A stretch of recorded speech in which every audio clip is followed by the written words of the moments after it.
Hey, this is Lasse again from Pihka Sound. This is the fourth part of our video about building up a live electronic set. We already had one video about the Octatrack, which can be found here, but we decided to do another because I forgot a lot of stuff from the video, so let's do it again. So, the Octatrack is sending out MIDI to multiple outputs. How do you do that to begin with? Well, you need a MIDI splitter like this. From the Octatrack MIDI out over here, the MIDI cable into the MIDI splitter. It splits itself into, well, actually four different MIDI cables. One is missing at the moment. This goes into the analog rhythm to send out MIDI sync and pattern change signals. This one goes into the delay pedal that is in use by Henna, who is playing the keyboards, so that the delays are in sync. This one goes into something else. This one goes into the Korg Monologue, which is giving us bass. More about that later in this video. And the fourth one goes into a device called iRig MIDI, which in turn goes into the computer. We're not using the computer to put out any audio on this setup. We want it to be strictly DAW-less and computerless on stage, except for the visuals. And so the visuals are handled by a laptop that is running Ableton Live. And Ableton Live is running a Max for Live software called Ebo Suite. The Ableton Live session on the laptop is not even synced to the music. It is receiving MIDI notes that trigger video clips and effects for those video clips.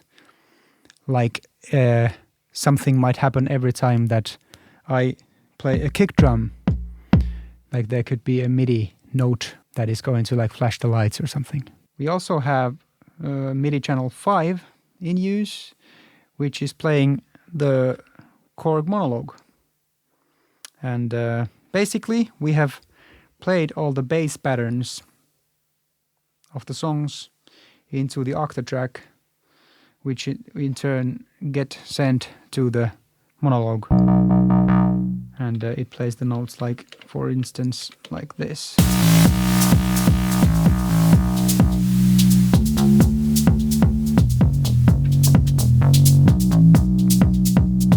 Like that. And then one more thing that the Octatrack does is effects for my vocals and for Henna's playing. So I have these two tracks reserved for effects. So this is the mic that I'm actually using when performing live, and this is the vocoder. Yeah. I can use the vocoder to robotify my voice Like this, so I can sound more like Pihka, our front figure of the band, who is an imaginary friend. And additionally, on the Octatrack there are effects, like I have this delay that can be turned into a pad.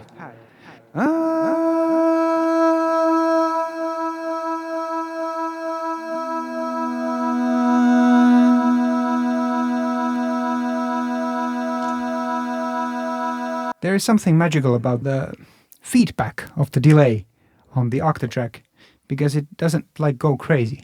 You can just, if you set it on max, it just sort of like goes on forever without becoming like non-controllable, out of control, without going out. It's actually the only thing that I control with the crossfader for now. I plan to have a lot more effects on the crossfader as we develop the set in the future. What else? Oh, then we have like this neighboring track here, which is like a really big reverb. Yeah. So you can make the pads even bigger, like.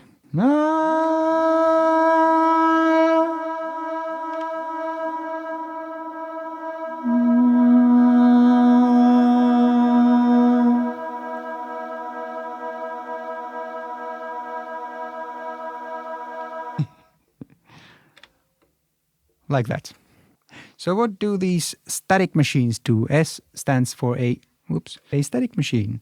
And we have orchestrations, we have choirs, we have pads, we have drums.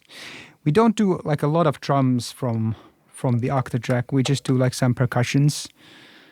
Actually, we don't have like any kicks there, for instance, because we have the analog rhythm. Why not use that?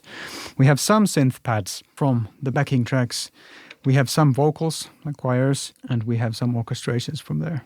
And these are blinking because they are going into the queue out so that they can be mixed separately in front of house if needed. I think that's about it for this live setup. I'm pretty sure it's not about it. I am pretty sure I forgot something. We forgot something. So if you have any questions, you can leave them in the comments below.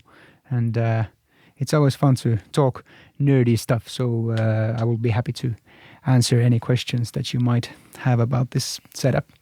And you can actually see a debut performance that we are doing with this set on a platform called Camden Live. You can find it on YouTube. And yeah, it was really exciting because it was the first time ever we did this. And as you can see, there are a lot of things that need to be considered. But it all went well, and we can't wait to do more of it. We're going to be doing it on YouTube throughout this spring, throughout this year. We're going to be doing it on Twitch. So you might want to follow Pihka Sound on Twitch, and you might want to follow Pihka Is My Name on Spotify, because we are getting a debut album out this spring as well. So, thank you for watching.